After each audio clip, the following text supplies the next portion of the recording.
What's happening, folks? Back with another reaction, back with some more Gordon Lightfoot, and we're returning to the complete greatest hits compilation. Thank you again to Yvonne, and also Vera has sent me some additional Gordon material, so once we finish this, we'll have more. And yes, the next tune is, make sure I'm reading this right, If You Could Read My Mind. How interesting.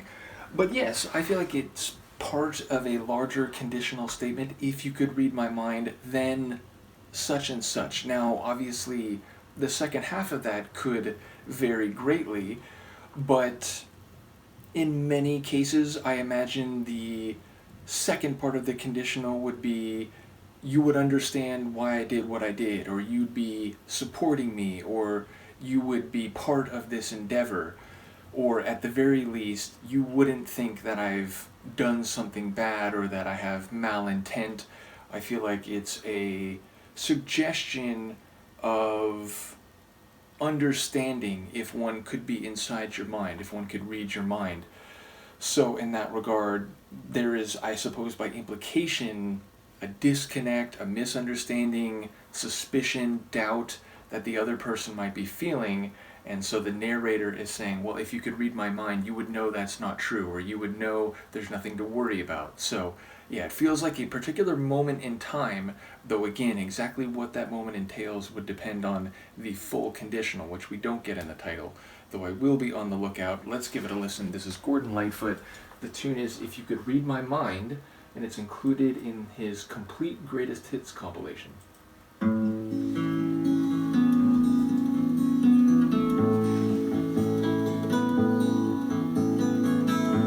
If you could read my mind, love, what a tale my thoughts could tell.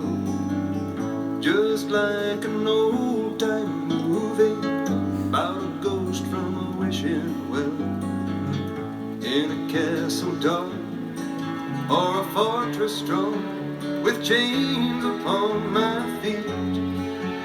You know that ghost is me, and I will never be set free as long as I'm a ghost you can't see.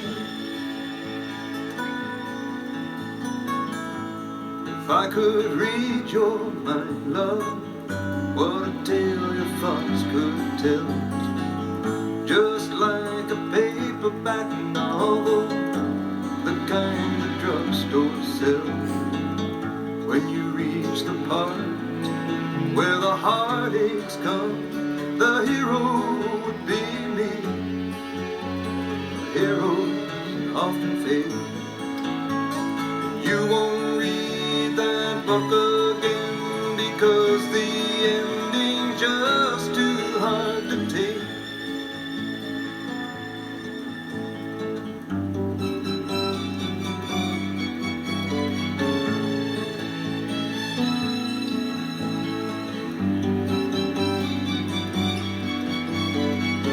I walk away like a movie star who gets burned in a three-way script into number two.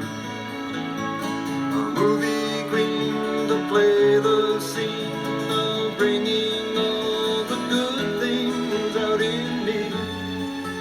But for now, love, let's be real, I never thought I could act this way, and I've got to say that I just don't get it. I don't know where we went wrong, but the feeling's gone and I just can't get it back.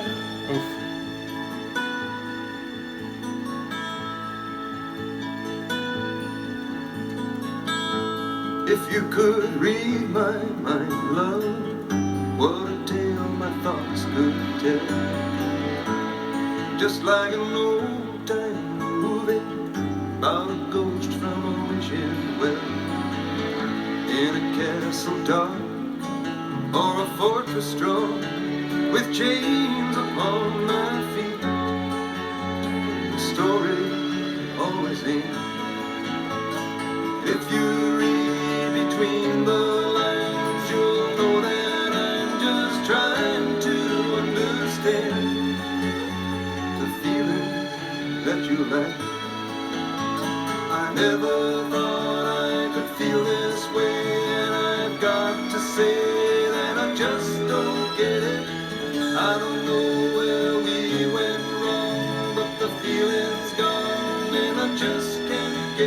back.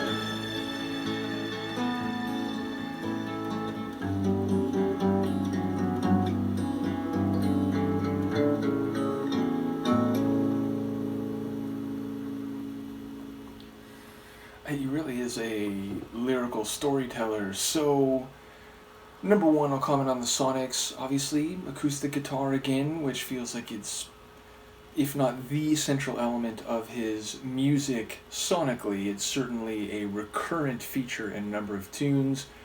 And this time, though, the strings were a notable feature as well, and they had an elegance to them. Some were longer and sweeping, then there was a shorter, more, frenetic or energetic flourish, like on a high violin, which I enjoyed. And it just had this very soft, tender, emotional feel overall, though maybe with a touch of melancholy, which perhaps I'm influenced by what I took away from the lyrics. And we get both sides of this. Like, if you could read my mind, what a story my thoughts would tell. If I could read your mind, what a story the thoughts could tell. But then it's like, in the back half of the tune, it's like it focuses more on their real world situation. But the idea of, what the story his thoughts are telling is that he's this ghost by a wishing well in a castle dark or a fortress strong. I enjoy the Latin language style noun first, adjective after, or modifier after, whereas in English it's usually the other way around. But yeah, like at first I didn't quite know what to make of that, but then hearing the latter half of the song where it sounds like it was a loving relationship, somewhere it started to fall apart, somewhere the feeling died.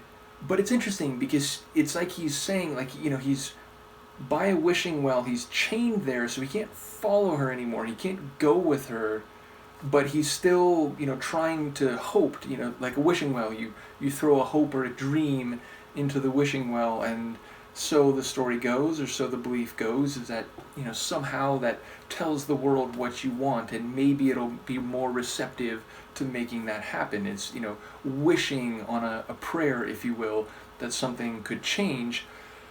So, yeah, it's like, a ghost is invisible, at least in some understandings of it, so I feel like there's some different ways you could take that metaphor of him being a ghost by a wishing well in a castle dark, maybe a place that used to have life and vibrancy and light, but now has gone dark. A fortress strong, is he like, inside his heart or something, but now it's kind of hardened on the outside. There's a number of ways you could take those lines. But again, by the end, I was thinking like, she can't really see him for what he used to be. He's still, wishing or hoping that somehow he get the feeling back. But he's also being straightforward and saying it's gone. Like, I never thought I'd be here. I never thought I'd be in a situation where I can't feel what I used to, but it's not there, and I don't know if it's ever coming back. And so the idea of being chained at his feet is, again, maybe, he can't continue on the journey. He can't go to her in the way he used to.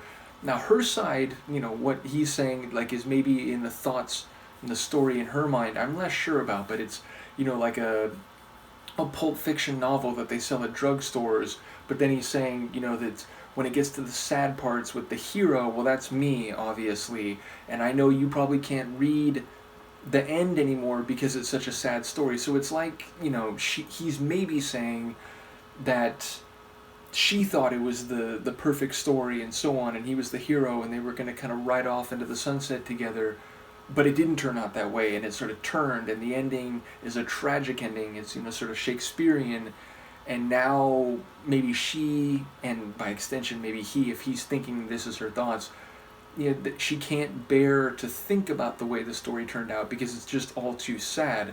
So yeah, it feels like a very melancholic tune, but it's not like the narrator is saying, like, it just didn't work out, or like, I don't think you're right for me, or, you didn't give me the love you were supposed to.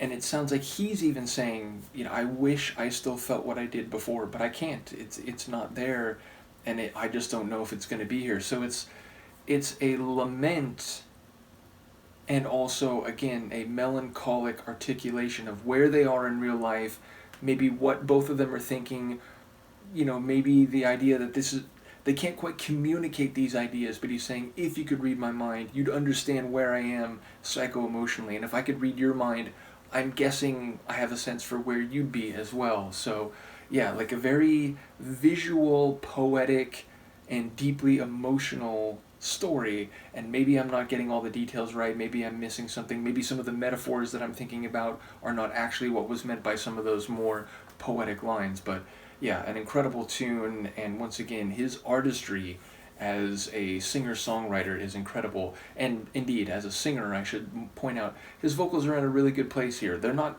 they're not epic, he's not belting, he's not being super soft and quiet or, breathy, but they're just in this reflective, I'm thinking about emotions, and I'm singing out what I see and feel in a sort of, again, not, I was going to say heavy-handed, that's not what I mean at all, heavy-hearted type of way. So yeah, I think his vocals are in the perfect place for this melancholic but honest tune. So yeah, another top one from Gordon.